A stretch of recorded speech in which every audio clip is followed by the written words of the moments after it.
Assalamualaikum warahmatullahi wabarakatuh. Selamat sore saudara. Sumatera Barat hari ini kembali hadir menjumpai Anda Selasa 20 Februari 2024.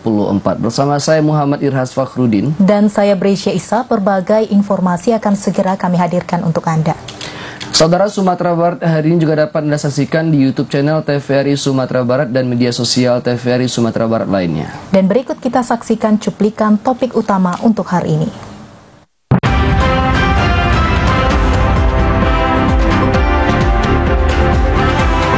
Pasokan kurang akibatkan harga sembako naik. Petani Agam harapkan solusi lahan yang terdampak abu vulkanik.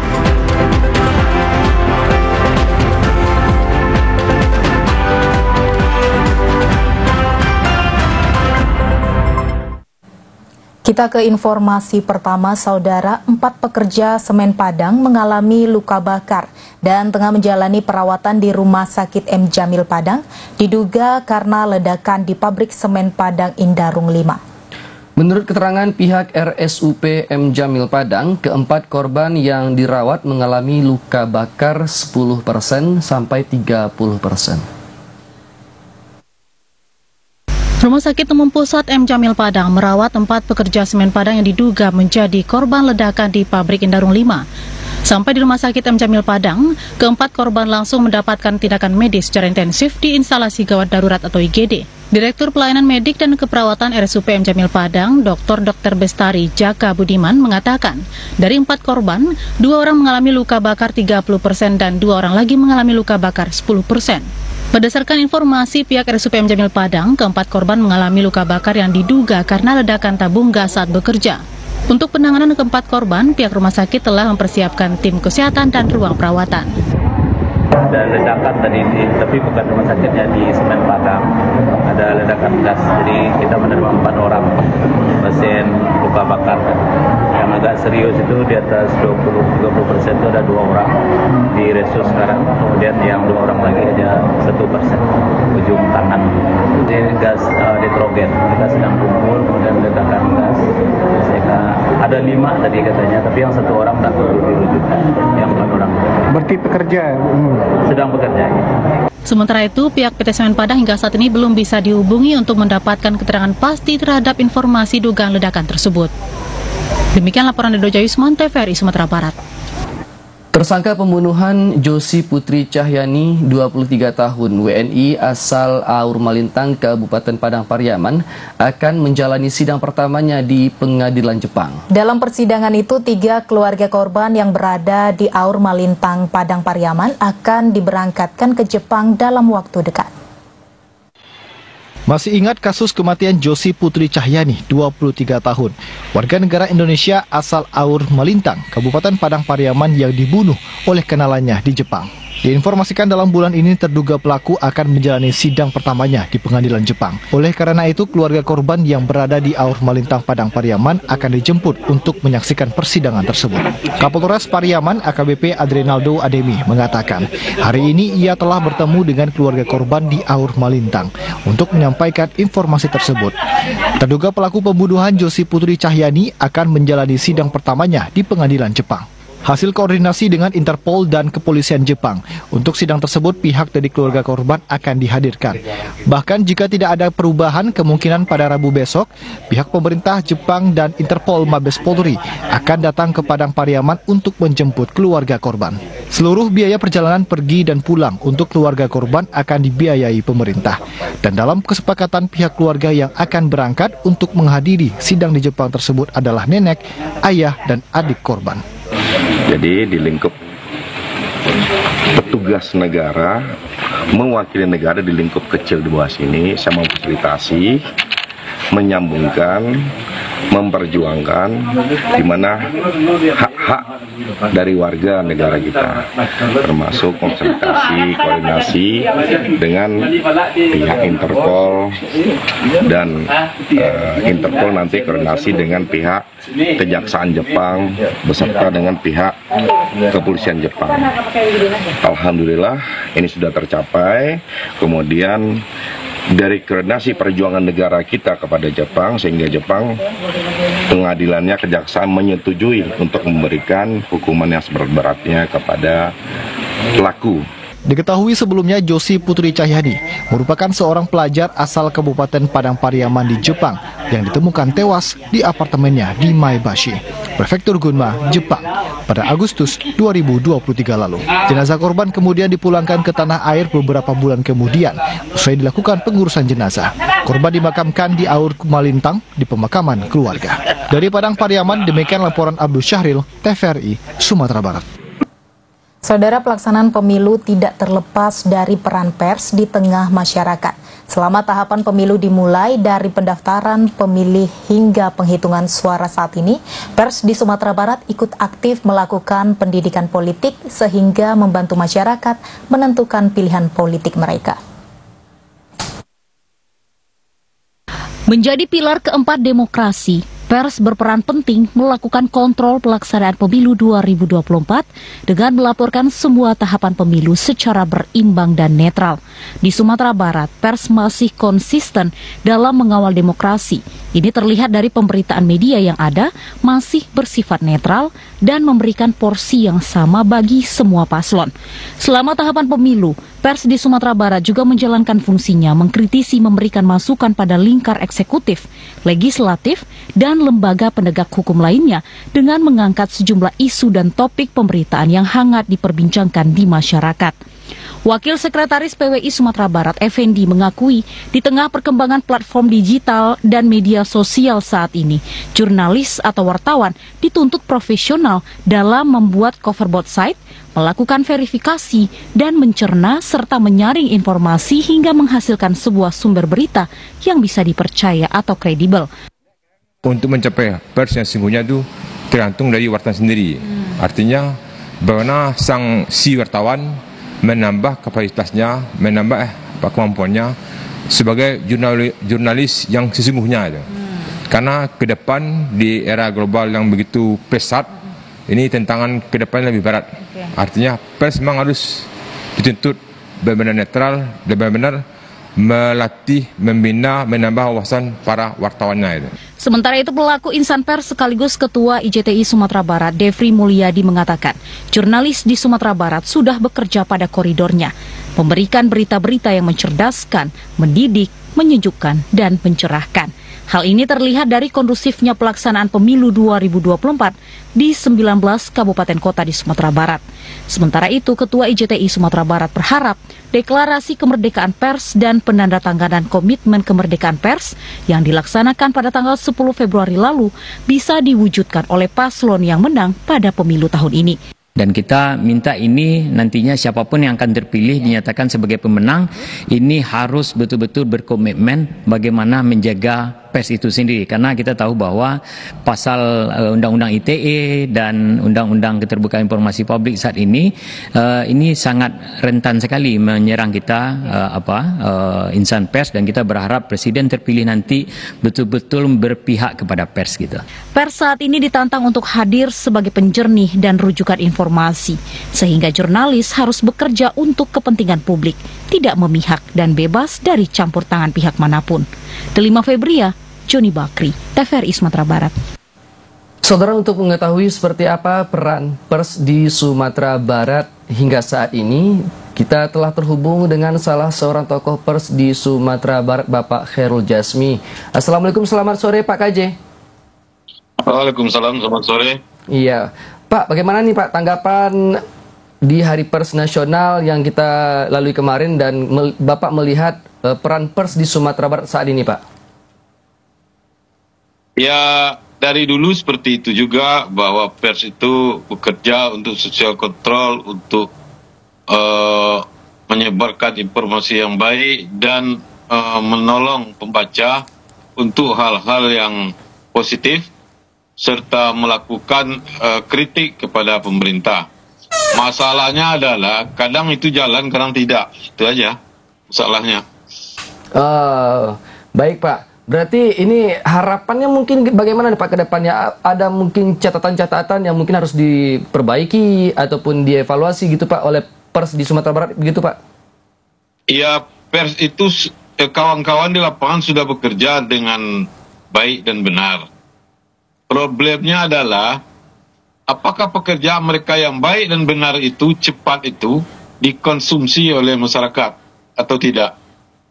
Jangan-jangan mereka tidak membaca berita online, tidak membaca koran, tidak melihat TVRI, tidak melihat TV lain, hanya melihat media sosial. Jadi ini dibilang dirampas tidak juga, tapi dunia ini kita tidak lagi sendirian, itu maksudnya. Baik, bagaimana mungkin ada saran mungkin Pak yang bisa dilakukan oleh Pers di Sumatera Barat melihat perkembangan era digital saat ini Pak? Ya, kita mesti cepat, karena lebih cepat lagi dari apa yang diatur di dalam media konvensional. Kalau media konvensional itu ada deadline, kalau media online kita mesti cepat dari hal-hal dari media sosial, tapi tidak sekedar cepat, dia harus lengkap. Jadi itu kalau dalam dunia kerja. Di luar itu, pers sebenarnya adalah tiang yang penting dalam menjaga stabilitas budaya, adat dan agama di lokal di daerah Sumatera Barat, gitu. Baik Pak, kemarin kita sudah melaksanakan pesta demokrasi dan peran pers di sini sangat penting sekali nih Pak untuk mengawal proses jalannya demokrasi di negara kita. Ini Bapak melihat nggak Pak ada perubahan mungkin ataupun ada catatan-catatan begitu yang mungkin bisa dilakukan ataupun diperbaiki oleh pers khususnya di Sumatera Barat ini Pak? Yang dilakukan kawan-kawan soal pemilu udah maksimal. Kadang-kadang atau dalam dunia politik ada hal yang wartawan pun tidak tahu. Jika pun tahu tidak bisa memberitakan, karena untuk sebuah berita mesti ada analisa yang tajam, fakta, temuan dan sebagainya. Hal-hal semacam itu hari ini sangat banyak. Jadi jika ada masyarakat yang merasakan kok tidak diberitakan surat kabar, tidak diberitakan media online, itu karena mereka tidak mau mengumbar sesuatu yang mereka tidak lengkap fakta dan datanya, gitu. Pak, kalau kita melihat kan mungkin yang cenderung selera masyarakat sekarang adalah dengan berita-berita yang sangat kontroversial, sedangkan pers itu kan diatur cara kerjanya Pak. Ini apakah pers harus mengubah regulasi atau bagaimana nih Pak untuk tetap mendapatkan hati di masyarakat begitu Pak? Dari dulu disebut pers itu membentuk opini. Jadi kalau kita tergiring dengan cara yang seperti itu, maka pers akan seperti itu. Tapi jika pers tetap di jalurnya, maka lambat laun pembaca akan mengikutinya. Kan yang penting itu adalah martabat dan kualitas sajian. Bukan sekedar kecepatan, tetapi isinya omong kosong. Nah, ini bagaimana mungkin cara yang harus dilakukan teman-teman ataupun kita semua yang bergerak di bidang jurnalis ataupun pers untuk bisa bekerja secara mungkin independen dan sebebas begitu Pak. Yang seperti kita ketahui dulu bahwa pada masa dulu itu pers punya wibawa tersendiri begitu Pak. Ya, wibawa itu sudah dihanyutkan sebagian oleh wartawan juga, oleh lembaga-lembaga industri pers juga. Jadi wartawan-wartawan yang bekerja dengan serius kemudian termenung melihat pekerjaan yang serampangan yang dilakukan oleh pihak lain yang mengaku pers. Jadi biasa kerusakan selalu terjadi dari dalam, bautnya lah yang rusak, kabelnya yang putus, kayak radio ya, kayak TV. Ya begitu, selalu ada dari dalam. Baik. Ada pesan nggak Pak untuk teman-teman di lapangan Pak yang selalu bergiat untuk menjadikan pers berwibawa terus Pak? Pesannya gini aja, salam hormat pada kawan-kawan di lapangan yang sudah bekerja maksimal. Saya sudah lama sekali tidak di lapangan.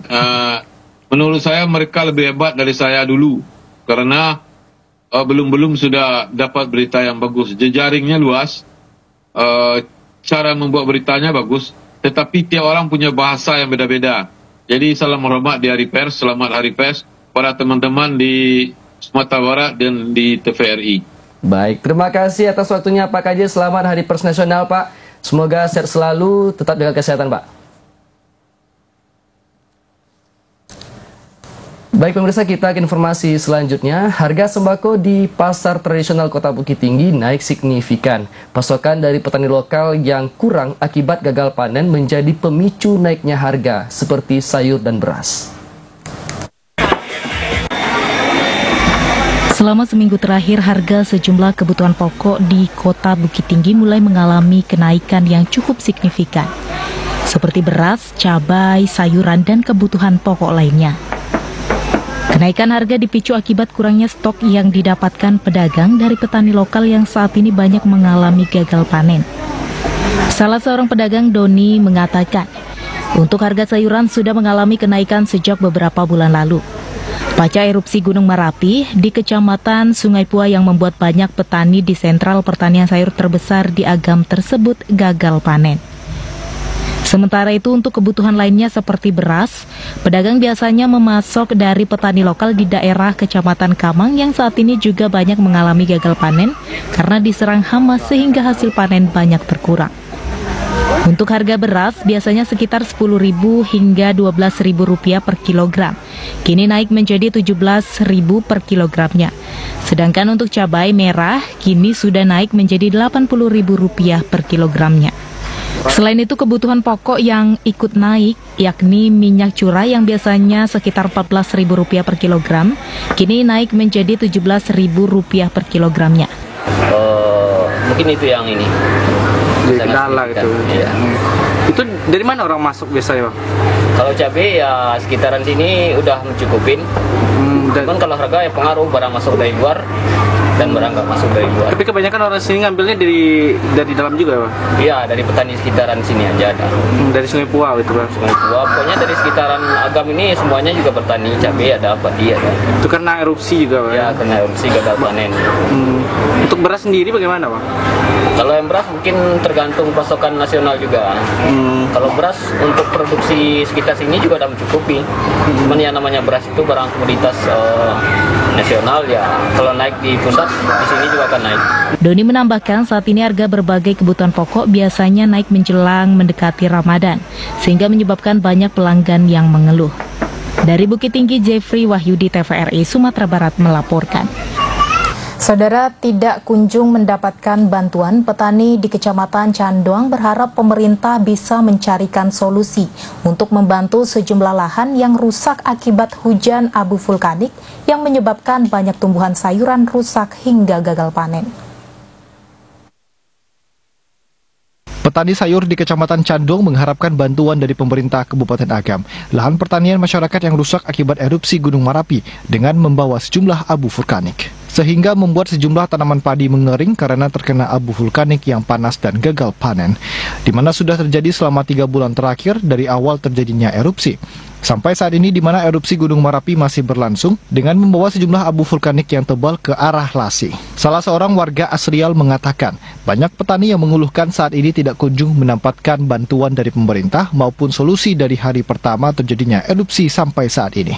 Untuk mengurangi dampak abu ke tanaman warga, masyarakat saat ini berharap mendapatkan mesin penyemprot air untuk membersihkan abu yang menempel di sejumlah tanaman agar tanaman tidak membusuk karena panas abu. Harapan kami kepada pemerintah untuk para petani supaya diperhatikan lagi dan diberikanlah bantuan seperti mesin penyemprot air tanaman ini, Pak. Karena abu-abu vulkanis ini bisa merusak juga buat tanaman. Asrial menambahkan hujan abu yang masih turun di daerah Lasi membuat lahan yang rusak bisa jadi bertambah, sehingga pasokan sayur kian berkurang dan berimbas ke harga jual sayur yang semakin meningkat. Dari Kabupaten Agam, demikian laporan Jeffrey Wahyudi, TVRI Sumatera Barat. Usai jeda berikut kami akan kembali dengan sejumlah informasi menarik lainnya, di antaranya KPU Kabupaten Pasaman ingatkan jajarannya menjaga kesehatan selama rekapitulasi. Informasi selengkapnya sesaat lagi. Tetaplah bersama kami. Jadi, Bapak Ibu sekalian, memang untuk penyaluran set-top box gratis wilayah ini, kamilah penanggung jawabnya. Benar. LPS lah yang berkomitmen menyediakan bantuan STB untuk rumah tangga miskin. Perkiraan jumlah rumah tangga miskin 6,7 juta. ini sesuai PP 46 tahun 2021. Kominfo pun juga ikut dalam penyaluran STB. Pemerintah mempersiapkan sekitar 1 juta bantuan STB. Walah, jadi wilayah ini tanggung jawab TV swasta. Iya. Nah, jika Bapak Ibu ingin memantau info penyaluran STB, bisa lihat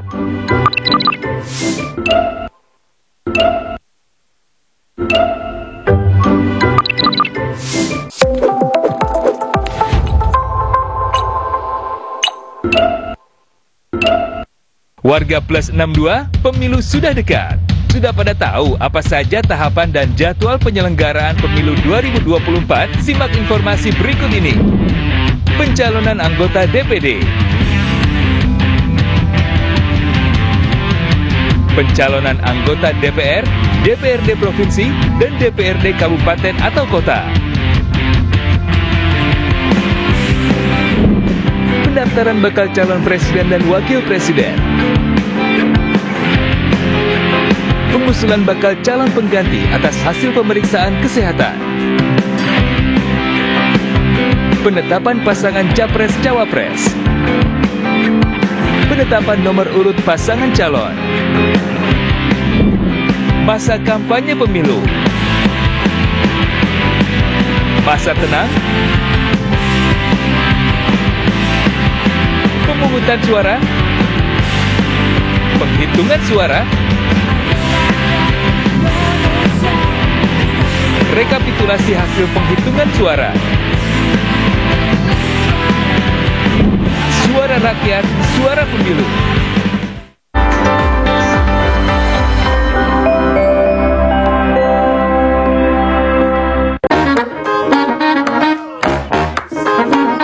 Halo, aku Modi, sobat digitalmu. Kamu tahu nggak kalau siaran TV analog akan diganti menjadi digital? Caranya gampang banget loh. Kamu hanya perlu menginstal set-top box. Ayo, ikuti Modi.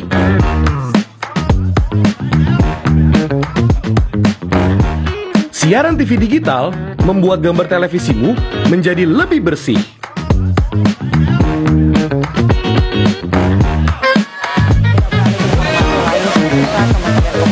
Tidak hanya bersih gambarnya, siaran TV digital juga lebih jernih suaranya. Terus membangun infrastruktur telekomunikasi di wilayah tertinggal, terdepan dan keluar Asia. Selain membuat gambar lebih bersih dan suara lebih jernih, teknologi TV digital juga lebih canggih. Ayo, kita kembali ke lab. Ayo, segera bermigrasi ke siaran TV digital. Bersih gambarnya, jernih suaranya, canggih teknologinya.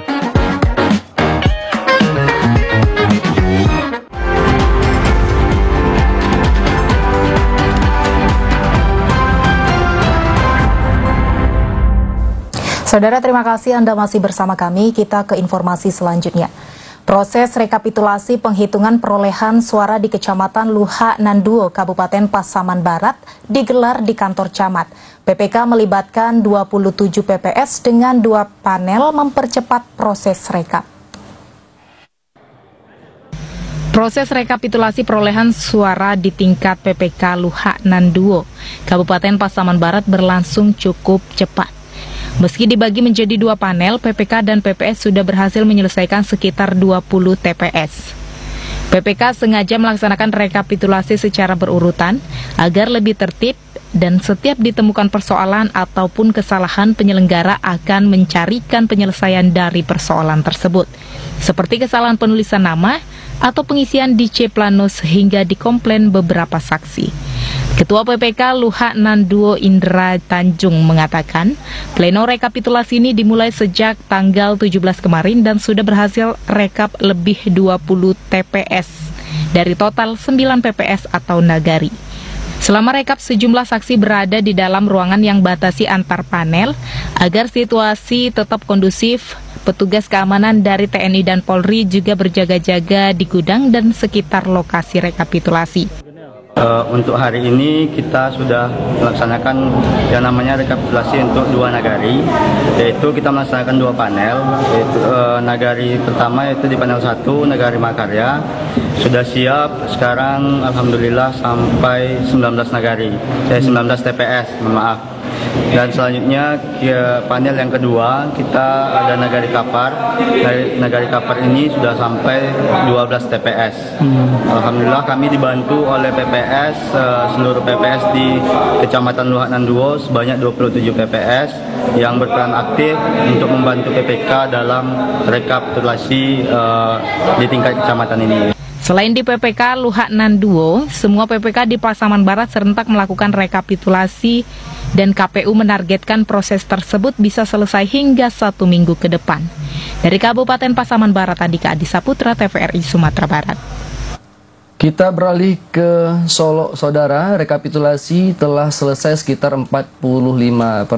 KPU Kota Solo targetkan rekapitulasi penghitungan suara di tingkat kecamatan selesai pada tanggal 22 Februari besok. Komisi Pemilihan Umum Kota Solo menargetkan rekapitulasi penghitungan perolehan suara di tingkat kecamatan selesai paling lambat tanggal 22 Februari 2024.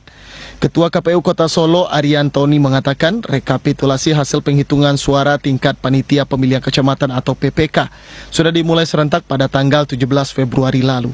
Hingga saat ini sudah 45% penyelesaian rekapitulasi penghitungan suara di tingkat kecamatan. Diketahui untuk Kecamatan Tanjung Harapan, rekapitulasi yang telah selesai yaitu Kelurahan Layang, kemudian Kelurahan Koto Panjang, Kelurahan Tanjung Paku, dan Kelurahan Kampung Jawa.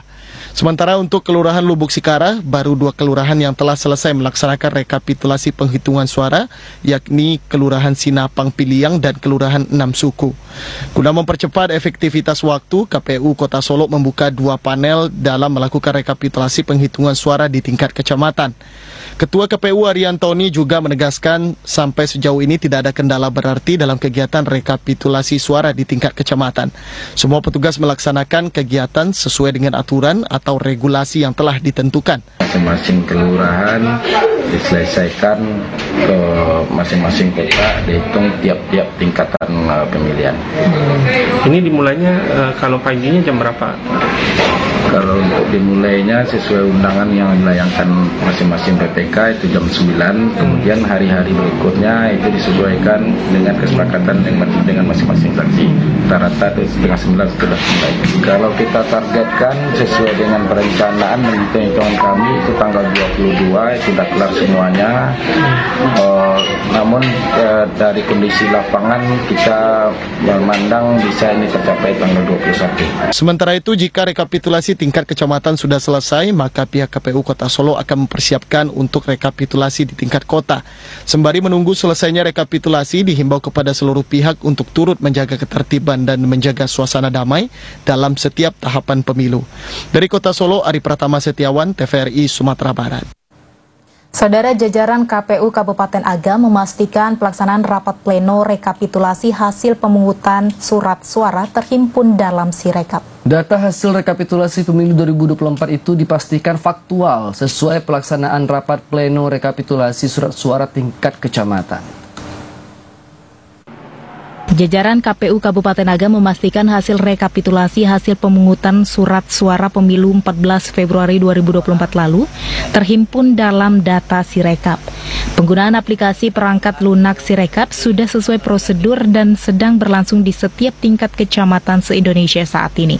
Berdasarkan pelaksanaannya, semua saksi, pengawas, dan pengamat dapat menyaksikan langsung cara teknis pemindahan data. Setiap hasil perolehan surat suara dari tingkat Presiden dan Wakil Presiden hingga DPD RI, DPR RI, DPRD, DPRD Kabupaten Agam langsung diupload ke data Sirekap saat rapat pleno. Zainal Fatli, Divisi Teknis Komisioner KPU Agam mengatakan, meski sempat terjadi beberapa kendala, akan tetapi penggunaan Sirekap telah berjalan aman dan lancar. Penggunaan Sirekap bertujuan mempermudah peserta rapat pleno rekapitulasi kecamatan untuk menghimpun data secara transparan, sehingga setiap masyarakat dapat secara langsung memantau pergerakan data yang telah masuk. Untuk di 2024 ini kita sudah penggunaan Sirekap itu sudah mulai mencapai upaya maksimal lah untuk publikasi kepada kepada masyarakat. Artinya kalau dulu di 2019 yang namanya C Plano ya, C Plano sekarang C Hasil, sekarang itu boleh dikonsumsi publik. Di Sirekap itu difoto oleh pengawas oleh KPPS, kemudian masuk ke info pemilu. Artinya kontrol rekapitulasi itu dapat dilakukan oleh siapa saja, tidak hanya oleh saksi. Nah itu juga di TPS, pewarta, pemantau, juga masyarakat boleh memfoto C hasil itu.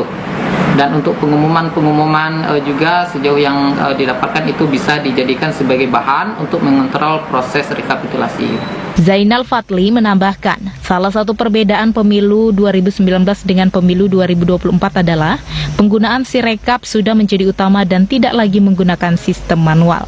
Masyarakat dan peserta pemilu dapat mengikuti langsung proses rapat pleno rekapitulasi di tingkat kecamatan dengan hasil data terhimpun Sirekap. Hal ini sebagai bentuk transparansi pelaksanaan pemilu dari tingkat kecamatan hingga ke tingkat pusat. Dari Kabupaten Agam, demikian laporan Rudi Yudhistira, TVRI Sumatera Barat. Saudara, pemilihan umum telah dilaksanakan pada 14 Februari 2024. Untuk mengetahui lebih lanjut mengenai perkembangan pemilu tahun 2024 di Kabupaten Agam, kita telah terhubung dengan kontributor TVRI Sumatera Barat, Rudi Yudhistira. Assalamualaikum, selamat sore Rudi. Selamat sore Brescia, waalaikumsalam warahmatullahi wabarakatuh. Baik, selamat sore Rudi. Baik Rudi, bagaimana perkembangan pemilu 2024 di Kabupaten Agam? Silahkan dengan laporan Anda. Oke, terima kasih Brescia. Dapat kami laporkan proses rapat pleno pada hari ini masih berlangsung di Kabupaten Agam. Di setiap kecamatan dilaksanakan oleh panitia pemilihan kecamatan PPK di Kabupaten Agam. Pelaksanaan kegiatan rapat pleno tingkat kecamatan ini sudah berlangsung sejak hari Sabtu 17 Februari 2024 yang lalu, dan proses pelaksanaan sudah berjalan dengan baik dan lancar.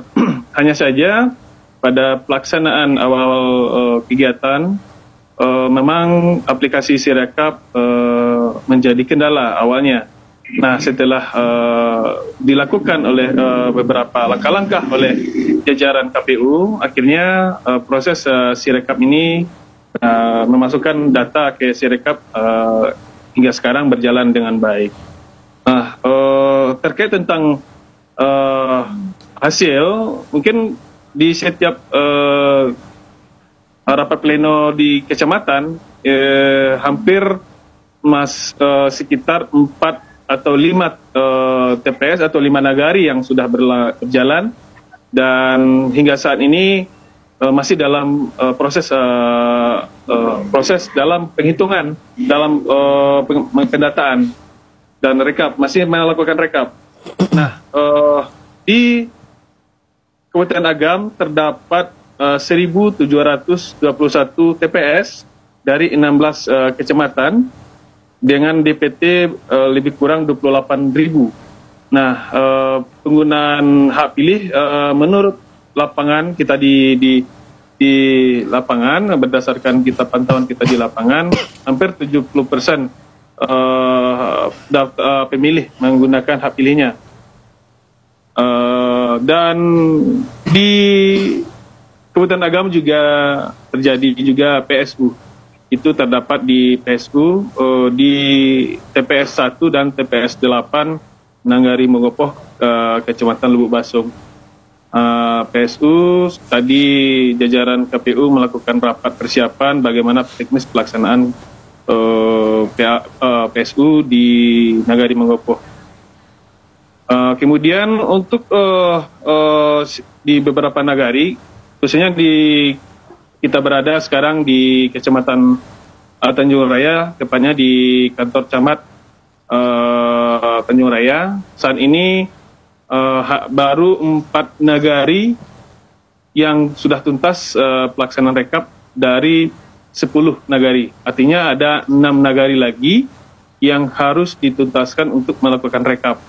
Nah, dalam proses ini jajaran masih banyak terjadi selisih angka antara angka partai dengan angka perorangan dari caleg ini menjadi banyak kendala di PPK rapat pleno di Kecamatan Tanjung Raya.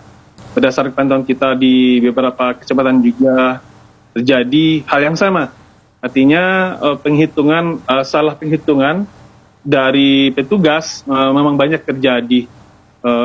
Kira-kira kesalahan itu benar berdasarkan dari pantauan kita di lapangan.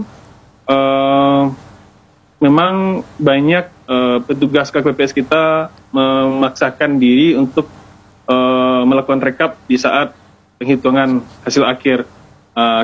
Kelelahan menurut dari keterangan dari PPK dan Panwascam, banyak KPPS yang kelelahan dan sehingga ada yang entry melakukan kesalahan angka, sehingga di saat rekap rapat pleno di kecamatan terpaksa membongkar hasil kotak suara. Mungkin sementara itu laporan kita dari Kabupaten Agam, Besia. Baik, kita harapkan ke depan proses selanjutnya dapat berjalan dengan lancar dan optimal. Terima kasih atas laporan Anda, Rudi Yudhistira, dan selamat beraktivitas kembali. Selamat sore. Selamat sore. Saudara, kita ke informasi selanjutnya. Mengantisipasi terjadinya hal yang tidak diinginkan seperti sakit dan hal lainnya selama proses rekapitulasi, KPU Kabupaten Pasaman mengingatkan jajarannya agar tetap menjaga kesehatan di tengah kesibukan mereka saat ini. Jajaran ad hoc diminta untuk memahami kondisi tubuh mereka selama bekerja serta tidak terlalu memaksakan diri. Proses rekapitulasi tingkat kecamatan di Kabupaten Pasaman hingga saat ini masih berlangsung. Selama tahapan tersebut, KPU meminta agar jajaran ad hoc lebih teliti dan tidak terlalu memaksakan diri. Hal itu mengingat agar tidak banyaknya jajaran KPU yang tumbang selama tahapan dilangsungkan. Data KPU Kabupaten Pasaman, tahapan rekapitulasi akan dilangsungkan hingga 2 Maret tahun 2024. Sehingga jajaran ad hoc masih memiliki tenggat waktu yang cukup panjang untuk menyelesaikan tahapan tersebut. Sementara itu, pantauan proses rekapitulasi di Kecamatan Lubuk Sikaping berjalan aman dan lancar. Informasi dari jajaran ad hoc di lapangan, proses rekapitulasi diperkirakan bisa tuntas dalam 1 hari ke depan. Jajaran ad hoc mengaku tidak menemui kendala yang berarti selama proses rekapitulasi hingga saat ini. Di Lubuk Sikaping, rekapitulasi dibagi menjadi 4 panel. Kita punya jadwal kan tanggal 15 Februari 2024 sampai tanggal 2 Maret 2024 untuk melakukan rekapitulasi tingkat kecamatan. Jadi target kita adalah tahapan, ya. Tanggal 2 Maret itu harus seluruh kecamatan sudah harus menyelesaikan rekapitulasi. Dan justru mengingatkan kepada BPK dan BPS agar dalam melakukan rekapitulasi tingkat kecamatan ini jangan terlalu memaksakan diri. KPU berharap tahapan rekapitulasi tingkat kecamatan di Kabupaten Pasaman berjalan lancar dan aman tanpa ada kendala yang berarti. Kemudian KPU berharap tidak ada jajaran ad hoc yang sakit selama tahapan pemilu tahun ini. KPU juga memastikan bahwa akan selalu siaga untuk mengecek kesehatan jajarannya secara berkala. Dari Kabupaten Pasaman, Zulfikar, TVRI Sumatera Barat. 10 tempat pemungutan suara di 10 kabupaten dan kota yang ada di Provinsi Sumatera Barat akan menggelar pemungutan suara ulang. Pemungutan suara ulang dilakukan karena ditemukan sejumlah pelanggaran di 10 TPS tersebut. Sebanyak 10 tempat pemungutan suara atau TPS di 10 kabupaten dan kota yang ada di Provinsi Sumatera Barat akan menggelar pemungutan suara ulang atau PSU. Pemungutan suara ulang dilakukan karena ditemukan sejumlah pelanggaran pada 10 TPS tersebut pada pemilu yang digelar pada 14 Februari 2024 lalu. Di antaranya adanya pemilih yang tidak terdaftar sebagai DPT dan DPTB, serta tidak mempunyai KTP elektronik ikut melakukan pencoblosan pada tanggal 14 Februari yang lalu. Komisioner KPU Sumatera Barat Ori Satifah Syakban mengatakan 10 kabupaten dan kota yang akan melakukan pemungutan suara ulang yakni di antara 2 TPS di Kabupaten Tanah Datar, 2 TPS di Kabupaten 50 Kota, 1 TPS masing-masing di Kabupaten Agam, Pasaman, Solo Selatan, Pasaman Barat, Kota Padang Panjang, Kota Pariaman, Kota Payakumbuh, serta 4 TPS di Kota Padang. Ada 10 kabupaten kota di Sumatera Barat yang akan melaksanakan pemungutan suara ulang. Di antaranya yaitu Tanah Datar ada 2 TPS, Agam 1 TPS, 50 Kota ada 2 TPS, Pasaman 1 TPS, Solok Selatan, Pasaman Barat, Kota Padang Panjang, Kota Payakumbuh, Kota Pariaman 1 TPS, kemudian Kota Padang 4 TPS. PSU ini direkomendasikan oleh pengawas TPS akibat adanya pemilih yang tidak memiliki KTP elektronik dan tidak terdaftar di dalam DPT dan DPTB menggunakan hak pilih di suatu TPS. Berdasarkan pasal 733 Undang-Undang Nomor 7 Tahun 2017, pemungutan suara ulang dilakukan 10 hari setelah hari pencoblosan. Untuk itu, 10 TPS di Provinsi Sumatera Barat akan menggelar pemungutan suara ulang secara serentak pada tanggal 24 Februari 2024. Dari Kota Padang, demikian laporan Ridhoja Yusman, TVRI, Sumatera Barat. Saudara Badan Pengawas Pemilihan Umum Kota Pariaman merekomendasikan pemungutan suara ulang atau PSU di satu tempat pemungutan suara yang terdapat di TPS 3, yakni Desa Naras Hilir, Kecamatan Pariaman Utara. Bawaslu menduga ada pelanggaran pemilu 2024 di satu TPS tersebut khusus untuk pemilihan presiden dan wakil presiden, yakni pemilih berKTP luar Sumbar yang tidak terdaftar di DPTB. Setelah dilakukan koordinasi dengan seluruh pengawas TPS, akhirnya Badan Pengawas Pemilihan Umum Kota Pariaman menemukan sejumlah pelanggaran saat proses pemungutan suara pada 14 Februari 2024 lalu di Pariaman. Pelanggaran yang ditemukan diantaranya adanya pemilih dari luar Sumatera Barat yang tidak terdaftar dalam daftar pemilih tambahan atau DPTB yang melakukan pencoblosan. Padahal dalam aturannya pemilih luar Sumatera Barat yang tidak masuk dalam DPTB tidak dibolehkan melakukan pencoblosan. Namun faktanya, pihak KPPS sebagai penyelenggara di TPS diduga memperbolehkan melakukan pencoblosan. Dari temuan tersebut, Bawaslu merekomendasikan kepada pihak KPU untuk melakukan pemungutan suara ulang atau PSU di satu tempat pemungutan suara yang terdapat di TPS 3, Desa Naras Hilir, Kecamatan Pariaman Utara. Ketua Bawaslu Pariaman Rizwan mengatakan pihaknya sudah melakukan koordinasi dengan pihak KPU. Bahkan pihak KPU menjadwalkan pelaksanaan PSU akan dilakukan pada 24 Februari 2024 besok. Pemungutan suara ulang yang akan dilakukan adalah khusus pemilihan presiden dan wakil presiden. Dari hasil pengawasan kita, ternyata ada potensi PSU di satu TPS karena ada warga berKTP bukan KTP setempat itu sempat memberikan hak suaranya di TPS tersebut, sehingga dari hasil identifikasi dan pemeriksaan yang dilakukan oleh pengawas TPS kita, makanya proses tersebut termasuk syarat yang harus dilakukan pemungutan suara ulang. Sementara itu, Ketua PPK Kecamatan Pariaman Utara, Rusdi, mengakui bahwa benar adanya satu TPS di Kecamatan Pariaman Utara melakukan kelalaian, yakni memberikan surat suara kepada pemilih yang berKTP Bogor tanpa melakukan pengecekan sebelumnya. Dari Kota Pariaman, demikian laporan Abdul Syahril, TVRI, Sumatera Barat. Saudara, KPU Kota Padang memastikan sebanyak 4 tempat pemungutan suara di Kota Padang akan melakukan pemungutan suara ulang pada Sabtu 24 Februari 2024. Untuk itu, masyarakat yang terdaftar dalam TPS yang akan melakukan pencoblosan ulang diminta untuk datang ke TPS dan berpartisipasi untuk melakukan pemungutan suara ulang.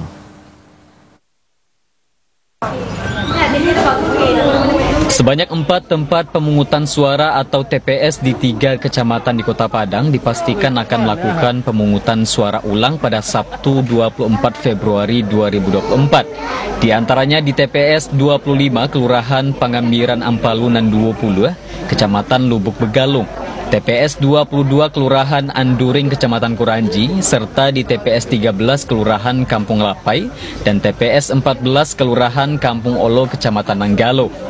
Komisioner KPU Kota Padang Divisi Teknis Penyelenggaraan Pemilu Azwirman mengatakan, jumlah pemilih yang akan berpartisipasi melakukan pencoblosan ulang di 4 TPS tersebut sebanyak 975 pemilih. KPU memastikan logistik pemungutan suara ulang seperti surat suara tersedia dan mencukupi sesuai dengan kebutuhan jumlah pemilih. Untuk itu, Komisioner KPU Kota Padang mengajak masyarakat yang terdaftar pada 4 TPS tersebut untuk kembali melakukan pencoblosan pada Sabtu pekan ini. KPU Kota Padang juga menggandeng pemerintah Kota Padang untuk dapat memobilisasi pemilih untuk datang ke TPS sehingga partisipasi pemilih pada saat pemungutan suara ulang tidak menurun. PPS dan PPK juga diminta menggencarkan sosialisasi kepada masyarakat, terutama pemilih yang terdaftar di dalam 4 TPS yang melakukan pencoblosan ulang. Bima Prasetya, Adfriandi, TVRI Sumatera Barat. Saudara, usai jeda kami akan kembali dengan sejumlah informasi menarik lainnya, di antaranya tentang Putra-putri maritim agen promosi Bahari Sumatera Barat. Informasi selengkapnya sesaat lagi.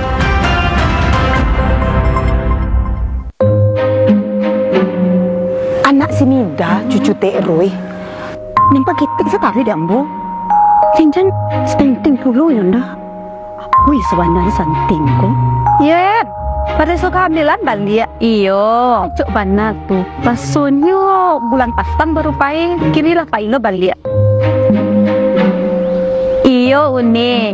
Ambo ikhtiar memberikan yang terbaik. Posyandu dekat sini di mana? Sajak dari. Makasih ya. Sehat yang kini mah. Dia banyak-banyak mana makan Yen. Apalagi kau sudah lama layan. Wih, gampang Yen. Bata diet lah diet. Insya Allah anak ambo aja asi eksklusif 6 bulan. Benjamin ambo aja asi eksklusif juga main. Sampai kini imunisasinya pun lengkap supaya anak sehat, cerdas kini hingga nanti. Betul sekali Ibu. Kondisi gagal tumbuh kembang pada anak atau yang dikatakan stunting itu karena anak tidak mendapatkan asupan gizi optimal selama 1000 hari pertama kehidupan dari janin sampai umur 2 tahun. Oh, anak kurang tinggi makasihnya tuh Pak. Pendek belum tentu stunting, tapi stunting pasti pendek. Nah, itu bisa ditandakan dari panjang atau tinggi badan anak berdasarkan umurnya. Nah, kondisi stunting ini mengakibatkan si anak nanti di masa depan itu akan mudah sakit dan terutama dia kurang cerdas. Mande, jangan sampai muda itu loh anak. Angka stunting kita masih tergolong tinggi. 1 dari 4 anak balita kita itu dalam kondisi stunting. Nah, itu jadi perhatian kita bersama. Kita harus memberikan perhatian lebih, terutama kepada ibu hamil dan juga anak bawah 2 tahun. Mbak cara mencegah stunting tuh Pak. Pertama,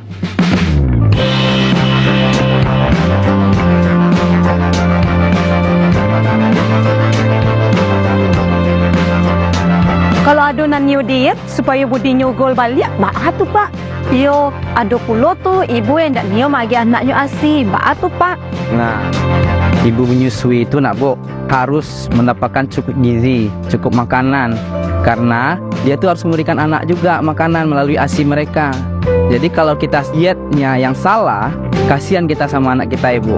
Oh gitu. Ya, pencegahan dan penanganan stunting itu jadi tanggung jawab kita bersama untuk menghadirkan sumber daya manusia yang unggul, menyongsong Indonesia Emas 2045. Yuk cegah stunting, anak sehat, masa depan cemerlang.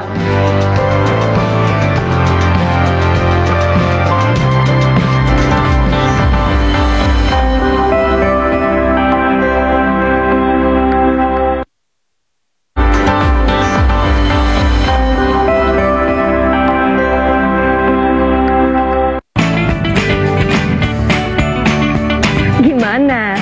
Bersih dan jernih kan siarannya? Jangan khawatir, semua ini gratis.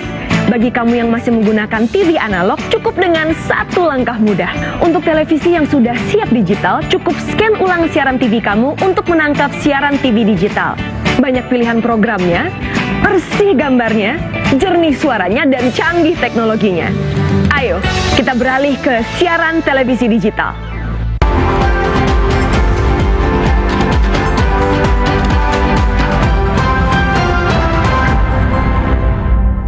Saudara, terima kasih Anda masih bersama kami. Kita ke informasi selanjutnya.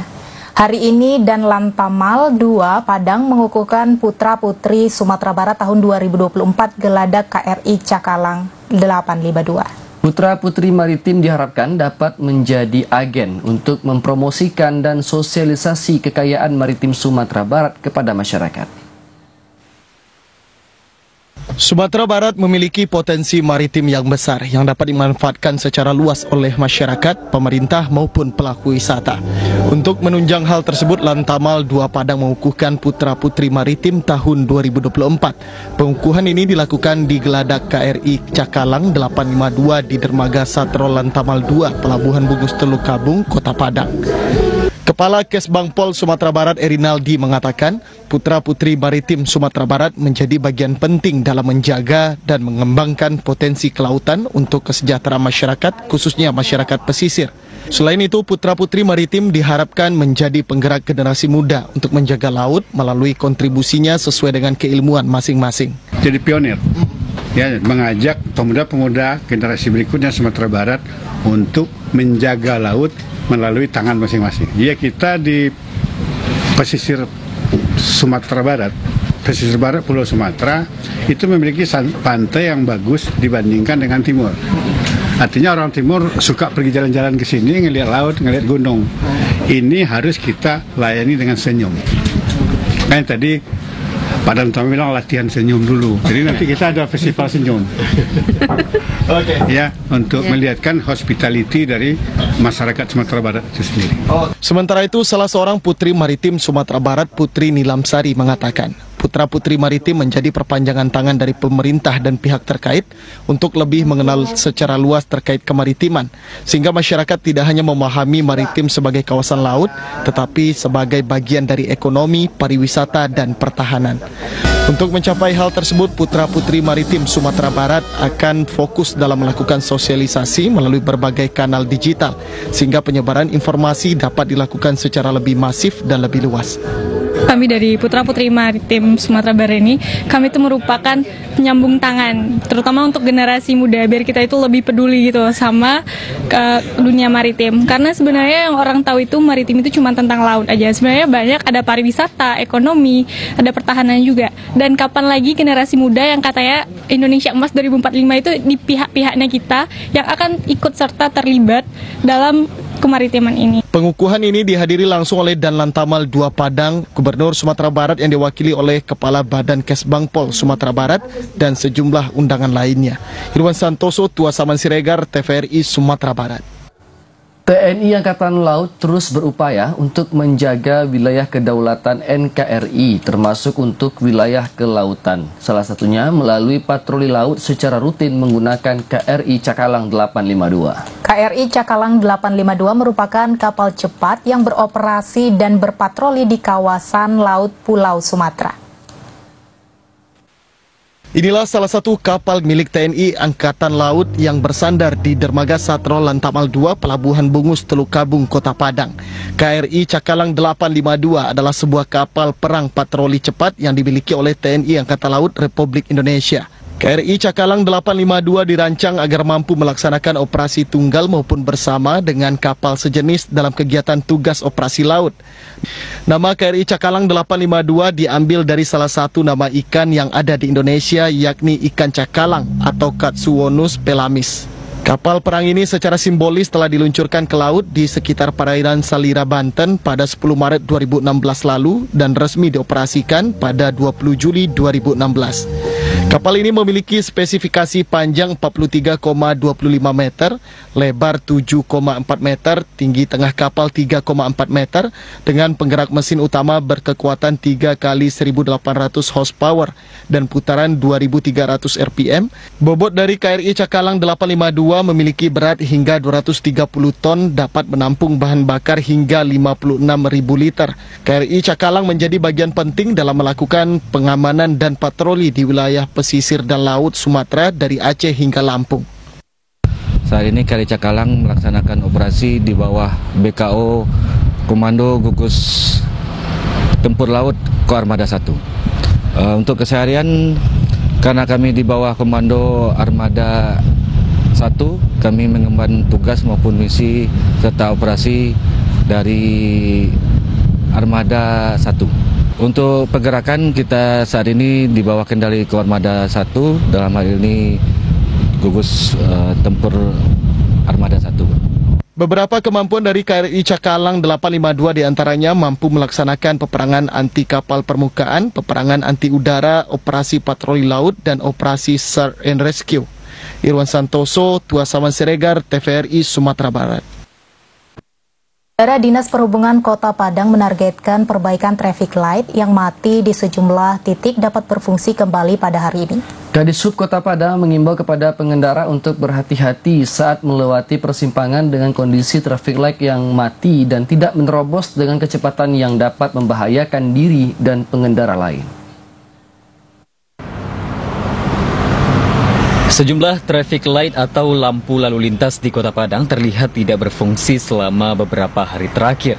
Di antaranya di persimpangan Jalan Khatib Sulaiman depan Masjid Raya Sumatera Barat, sejumlah titik di jalan bypass seperti persimpangan Ketaping, Durian Tarong, dan Balai Baru. Sehingga mengakibatkan arus lalu lintas tidak beraturan dan sedikit menimbulkan kemacetan. Bahkan kondisi tersebut juga membahayakan pengendara yang melintas di jalur tersebut. Kepala Dinas Perhubungan Kota Padang Ances Kurniawan membenarkan hal tersebut.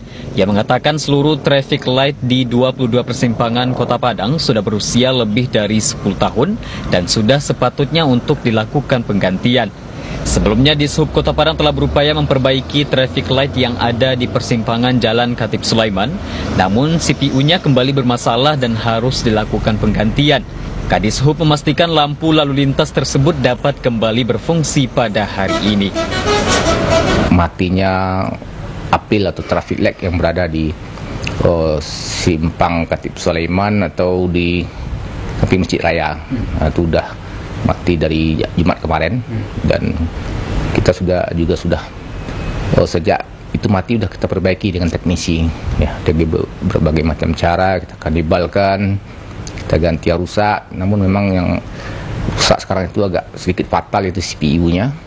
Itu memang butuh waktu untuk mungkin mencari barangnya di luar Padang, itu yang bikin lama.